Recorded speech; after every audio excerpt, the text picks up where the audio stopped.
Hello students, हम लोग पढ़ रहे हैं यूनिट एंड डायमेंशन, मात्रक एवं बीमा। तो उसे आगे बढ़ाते हैं। पिछले लेक्चर वीडियो में शायद 41 नंबर तक हो चुका था। नेक्स्ट हम लोग देखेंगे 42। 42 में क्या आता है जरा देखो। विद्युतीय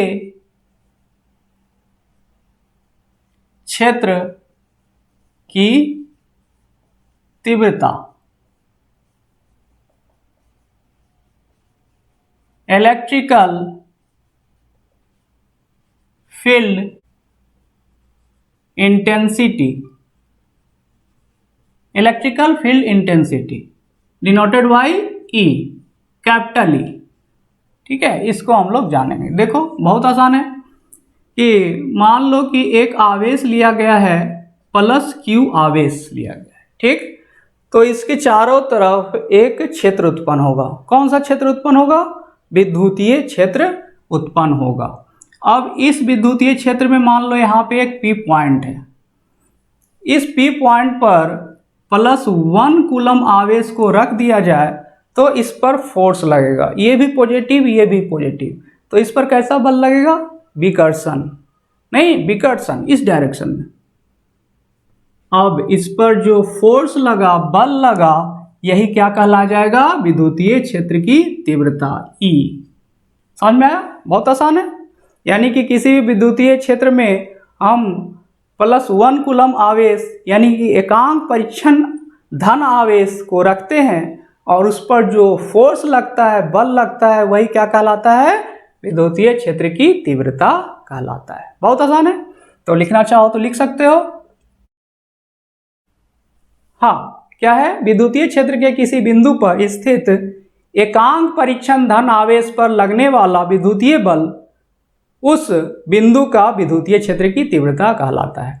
यानी कि जो एकांक परीक्षण धन आवेश +1 कूलम चार्ज लिया गया, इस पर जो फोर्स लगा, यही क्या है? विद्युतीय क्षेत्र की तीव्रता है। ठीक है, क्लियर हुआ?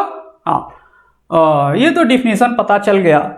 अब डायमेंशन निकालना है तो डायमेंशन के लिए फार्मूला लेना होगा। तो फार्मूला कैसे आता है जरा देख लो। अब हम क्या करते हैं कि +1 कूलम जो आवेश है, इसके कारण विद्युतीय क्षेत्र बना। इस विद्युतीय क्षेत्र में मान लो पी पॉइंट है, यहाँ पर +q0 एक परीक्षण आवेश ले लिया है। तो इस पर भी विकर्षण बल लगेगा। किस डायरेक्शन में? इस डायरेक्शन में।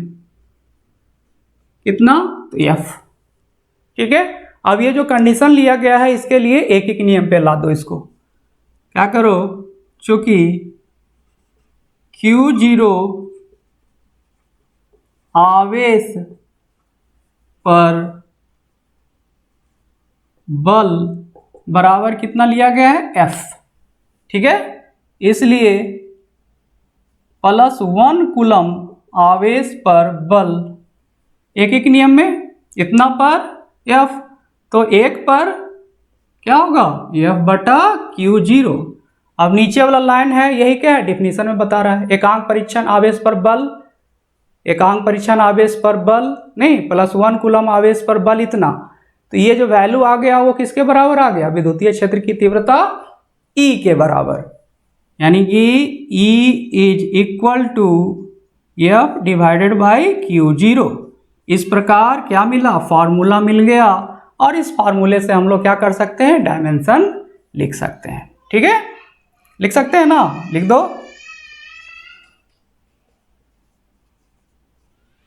डायमेंशन बीमा क्या होगा? देखो जरा, ऊपर में क्या है? बल। बल का क्या होता है? mL/T-2। नीचे में क्या है? आवेश। आवेश का क्या होता है? AT। ठीक है, इसको सोल्व कर दो। क्या मिल जाएगा? mL/T⁻²। ये वाला T ऊपर जाएगा तो -1 और बढ़ जाएगा, नहीं तो -3। और ये A ऊपर जाएगा तो A⁻⁻1।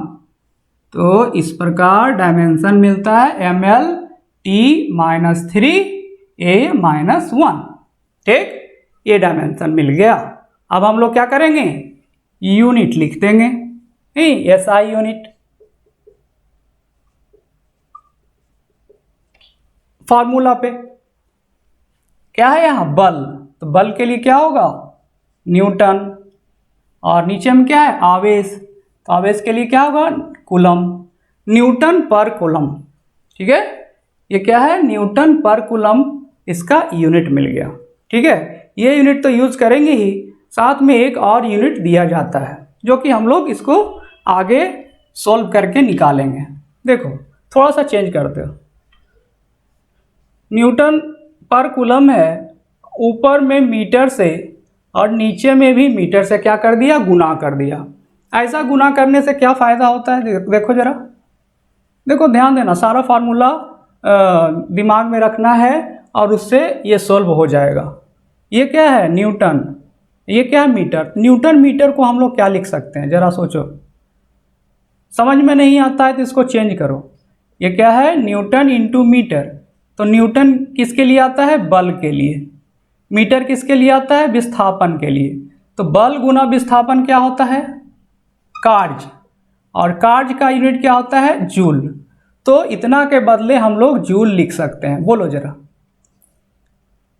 कूलम इंटू मीटर, नीचे में तो है ही, क्या हुआ, न्यूटन इंटू मीटर के बदले क्या लिखा, न्यूटन इंटू मीटर के बदले क्या लिखा, जूल। ठीक है, अब देखो जरा, यहाँ पर एक वैल्यू और तुमको मिलने वाला है, ये जो है जूल पर कूलम। जूल पर कूलम को हम क्या लिख सकते हैं, देखो जरा, जूल बटा कूलम, तो जूल के बदले कार्य, जूल किसका यूनिट है, कार्य का। ठीक है, और ये क्या है, कूलम, कूलम किसका है, आवेश का। तो इसके बदले हम लोग क्या लिखते थे, याद करो जरा, वोल्ट। हाँ, विद्युतीय विभव का क्या आता था, वोल्ट, भी से डिनोट करते थे वोल्ट को भी।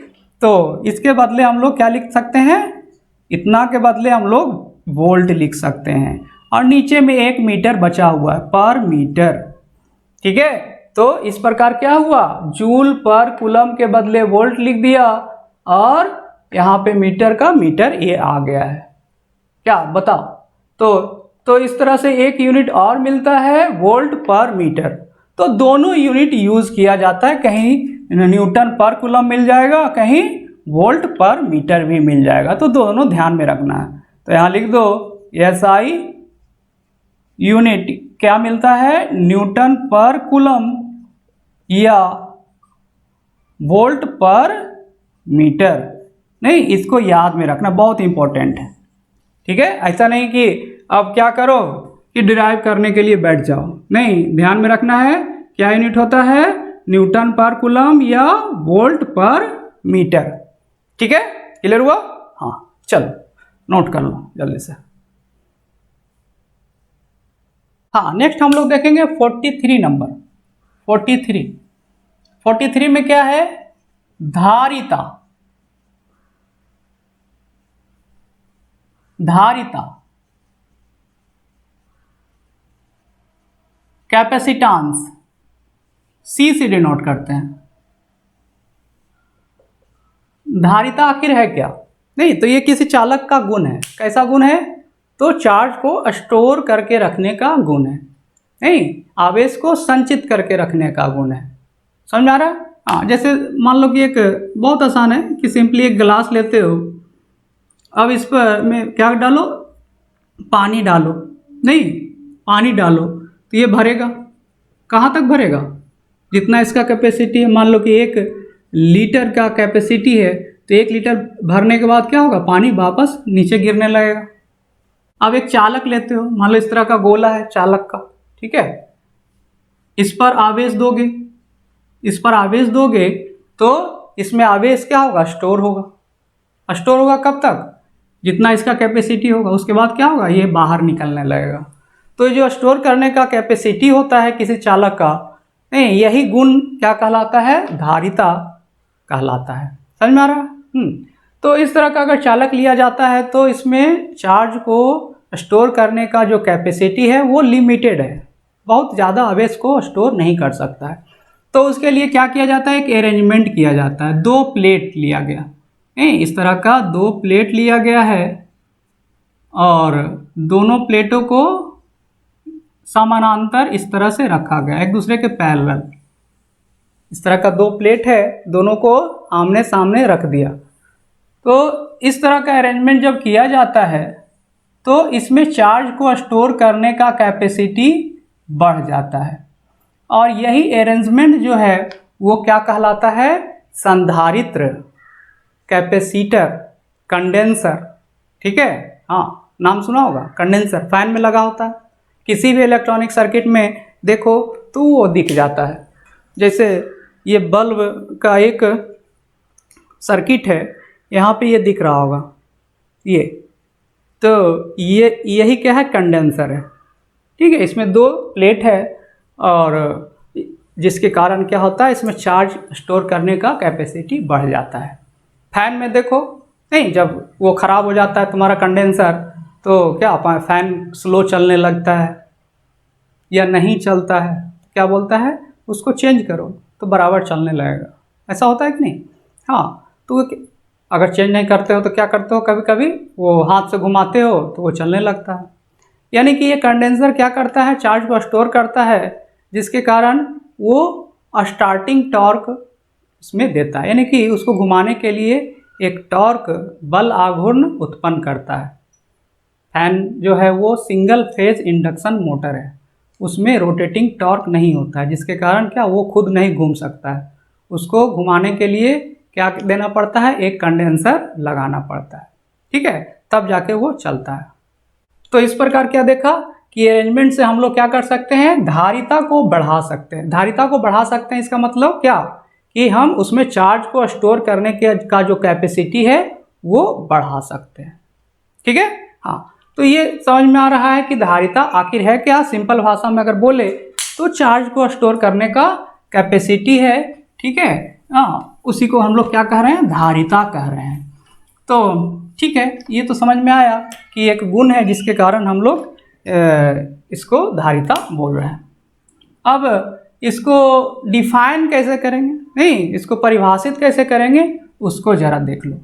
तो इसके लिए क्या बोला गया, देखो जरा, किसी, हाँ क्या कह रहा है, देखो जरा, किसी चालक के विद्युतीय विभव को एकांक से बढ़ाने के लिए जितने आवेश की आवश्यकता होती है उसे धारिता कहते हैं। देखो बहुत आसान है, एक मान लो कि चालक ले लो, ठीक है, इस पर आवेश दे रहे हो, आवेश देने से इसका विभव बढ़कर क्या हो गया, 1 वोल्ट। एकांक मतलब क्या, 1, तो 1 वोल्ट से बढ़ गया तो जितना आवेश दिया गया है वही क्या कहला जाएगा, धारिता कहला जाएगा।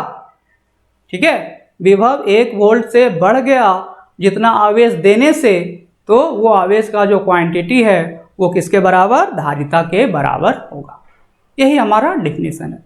तो इस डिफिनीशन के आधार पर हम लोग क्या करते हैं, एक फार्मूला निकालते हैं और फार्मूला से हम लोग डायमेंशन लिख सकते हैं। क्या बोलो, दिक्कत है? नहीं, चलो तो फार्मूला हम लोग निकालेंगे कि किस तरह से निकालेंगे। देखो जरा, ये चालक लिया गया है, इस पर Q आवेश दिया गया, Q आवेश देने से इसका विभव V हो गया, बढ़कर क्या हो गया, V हो गया। ऐसा कंडीशन लिया गया। इसको एक नियम पे ला दो। एक नियम पे लाने के लिए क्या लिखेंगे हम लोग, V से विभव बढ़ाने के लिए आवेश, कितना आवेश दिया गया, तो Q आवेश दिया गया है।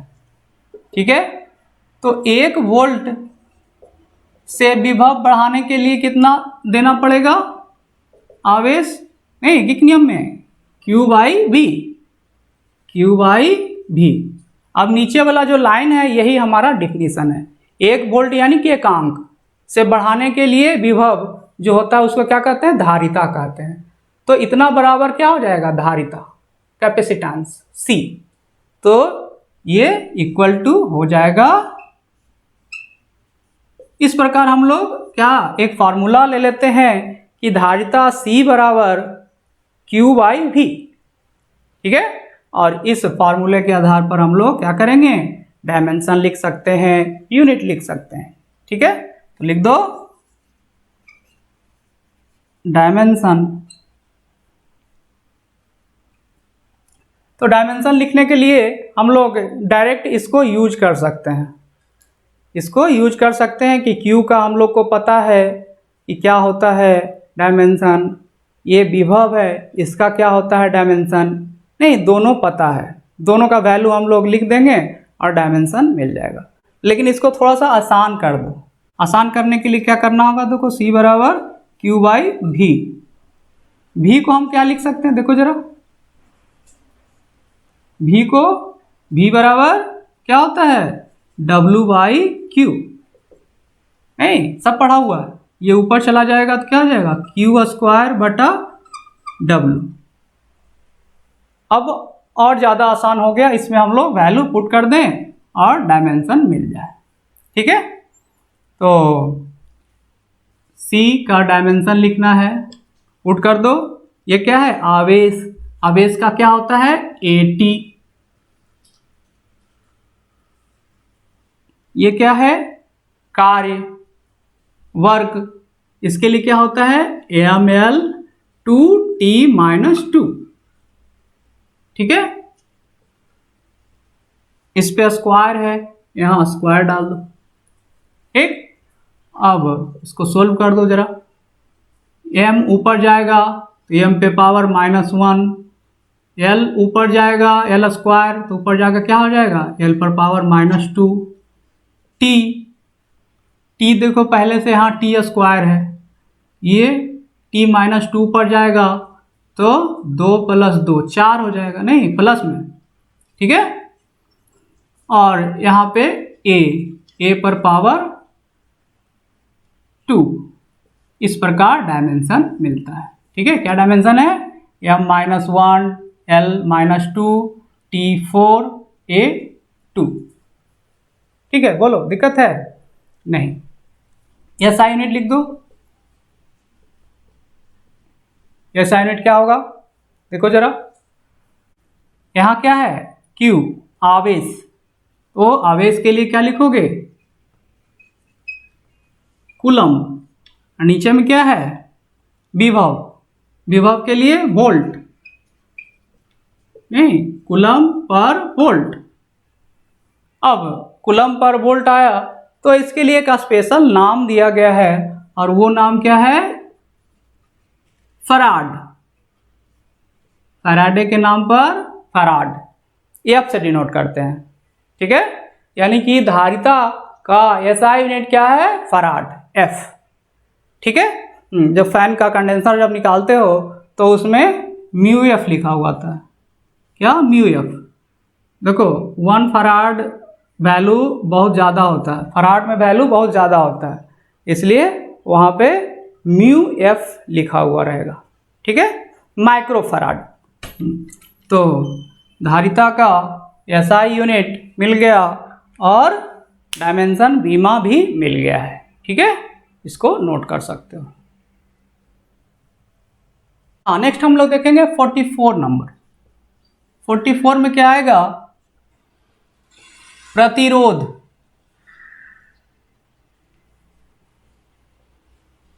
रेसिस्टेंस, R से डिनोट करते हैं। ठीक है, तो रेसिस्टेंस आखिर है क्या, तो ये भी क्या है किसी चालक का एक गुण है जिसके कारण ये क्या करता है तो विद्युत धारा के प्रवाह में अवरोध उत्पन्न करता है। समझ में? हाँ, देखो होता क्या है कि अगर कोई चालक लेते हो तो उसमें अगर विद्युत धारा प्रवाहित हो रहा है तो विद्युत धारा प्रवाहित हो रहा है इसका मतलब क्या, उसमें इलेक्ट्रॉन प्रवाहित हो रहे हैं। ठीक है ना, इलेक्ट्रॉन प्रवाहित हो रहे हैं। तो ऐसा क्या लगता है कि इलेक्ट्रॉन के प्रवाहित होने के लिए जो रास्ता यहाँ पे मिल रहा है, इलेक्ट्रॉन मूव कर रहा है, वो फ्रीली मूव कर रहा है, ऐसा नहीं है। क्या ये ट्यूब है कि इसमें फ्रीली मूव करेगा, नहीं ऐसा नहीं है। इसके अंदर क्या है बहुत सारे एटम हैं, नहीं आयन हैं इसके अंदर मौजूद है। जो कोई चालक लेते हो नहीं, मेटल का बना हुआ है तो उसका अणु या आयन उसके अंदर मौजूद है। नहीं, इलेक्ट्रॉन जब मूव करता है तो उससे जाके क्या होता है, टकराता है। तो टकराने के बाद क्या होगा, मान लो कि इलेक्ट्रॉन है यहाँ पर ऐसे आगे बढ़ा, यहाँ टकराया तो वापस लौटेगा, यहाँ टकराया फिर इधर जाएगा। समझ में आ रहा है? तो इस तरह से ये जिग जैग रास्ते से चलता है, टकराते हुए चलता है। तो टकराते हुए चलता है, इसका मतलब क्या हुआ कि उसके प्रवाह में अवरोध उत्पन्न हो रहा है। किसके प्रवाह में? इलेक्ट्रॉन के प्रवाह में अवरोध उत्पन्न हो रहा है। इलेक्ट्रॉन के प्रवाह में अवरोध उत्पन्न हो रहा है यानी कि विद्युत धारा में अवरोध उत्पन्न हो रहा है। यही क्या है? रेसिस्टेंस है। क्लियर हो रहा है? ये तो समझ में आ गया कि रेसिस्टेंस है क्या। ठीक है, तो इसके लिए हम लोग को क्या करना पड़ेगा, डायमेंशन लिखना होगा। डायमेंशन लिखने के लिए क्या चाहिए, तो फार्मूला चाहिए। फार्मूला कहाँ से मिलता है, तो ओम का नियम दिया गया है, उससे रेसिस्टेंस प्रतिरोध का फार्मूला मिलता है। ठीक है, क्लियर हुआ? हाँ, तो देखते हैं ओम का नियम आखिर है क्या। ओम का नियम, ओम का नियम, हाँ देखो इसके लिए क्या लिया गया है, ओम का नियम जब दिया गया उसके लिए क्या किया गया है, एक अरेंजमेंट किया गया, एक सर्किट लिया गया, परिपथ, विद्युतीय परिपथ। यहाँ पर सेल या बैटरी लगाया गया, यहाँ पर रेगुलेटर है, इसके वोल्टेज को हम घटा बढ़ा सकते हैं। इसमें विद्युत धारा आई मान लो है। ठीक है, तो क्या देखा गया, इसको बढ़ाया गया, बढ़ाया यानी कि वोल्टेज जब बढ़ाया गया, वोल्टेज नहीं क्या क्या विभवांतर बढ़ाया गया तो विद्युत धारा भी क्या हो गया, बढ़ गया। बहुत आसान है, नहीं प्रैक्टिकल लाइफ में भी तो पता है कि जब हम वोल्टेज बढ़ाते हैं तो विद्युत धारा बढ़ता है। समझ में आया? यही क्या है, ओम का नियम है। ओम का नियम क्या बोला कि हमारा जो विद्युत धारा है वो समानुपाती है किसके, तो विभवांतर के, यानी विभवांतर बढ़ेगा तो विद्युत धारा भी बढ़ेगा। ठीक है, यही है ओम का नियम। अब कहीं भी हम लोग समानुपाती हटाते हैं, इक्वल टू करते हैं, तो एक कांस्टेंट से मल्टीप्लाई करते हैं और वही क्या है, कांस्टेंट यहाँ 1/r कांस्टेंट से गुना किया गया है। ठीक, और r क्या है, यह प्रतिरोध है। तो r बराबर क्या आ जाएगा, देखो जरा, ये इधर गया, ये नीचे आ गया, यानी v/i। इस प्रकार से ओम के नियम से फार्मूला मिल गया किसका, प्रतिरोध का, R बराबर v/i। ठीक है, अब यहाँ से डायमेंशन हम लोग लिख सकते हैं। देखो ना, v का डायमेंशन, विभवांतर का डायमेंशन पता है। विभवांतर यानी कि क्या, विभव का अंतर, विभव यानी विद्युतीय विभव, इसका डायमेंशन पता है। ठीक है, ये क्या है नीचे में, विद्युत धारा, इसका डायमेंशन पता है। दोनों का पुट करोगे तो R का मिल जाएगा। ठीक है, इससे तो मिल जाएगा, लेकिन इसको अगर थोड़ा सा और सिंप्लीफाई कर दे तो लिखना आसान हो जाएगा। कैसे सिंप्लीफाई करेंगे, v बराबर क्या होता है, देखो जरा, v बराबर W/Q, 0 या Q सिंपली भी लिख सकते हो। ठीक है, हाँ, तो अब v के स्थान पर हम लोग क्या लिख दें, W/Q। बोलो, v के स्थान पर क्या लिख दोगे, W/Q, और नीचे में I लिख दो। तो क्या मिलता है, देखो जरा, R बराबर W/ नीचे में Q और नीचे में I है। अब यहाँ से डायमेंशन लिखना आसान हो गया, नहीं, लिख दो R का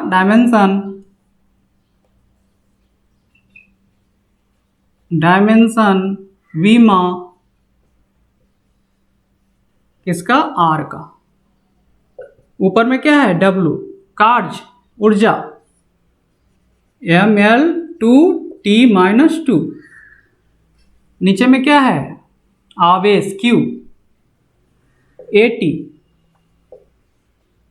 और नीचे में क्या है, I, विद्युत धारा, A। इस प्रकार क्या मिला, mL/2T। देखो यहाँ पर T-2 पहले से है और ये T ऊपर चला जाएगा तो एक माइनस और बढ़ जाएगा, क्या हो जाएगा, -3। यहाँ पे ए स्क्वायर ऊपर जाके क्या हो जाएगा, ए पर पावर -2, मिल गया डायमेंशन ml2 t-3 a-2। ठीक, यूनिट भी लिख सकते हो, ऐसा यूनिट लिख दो,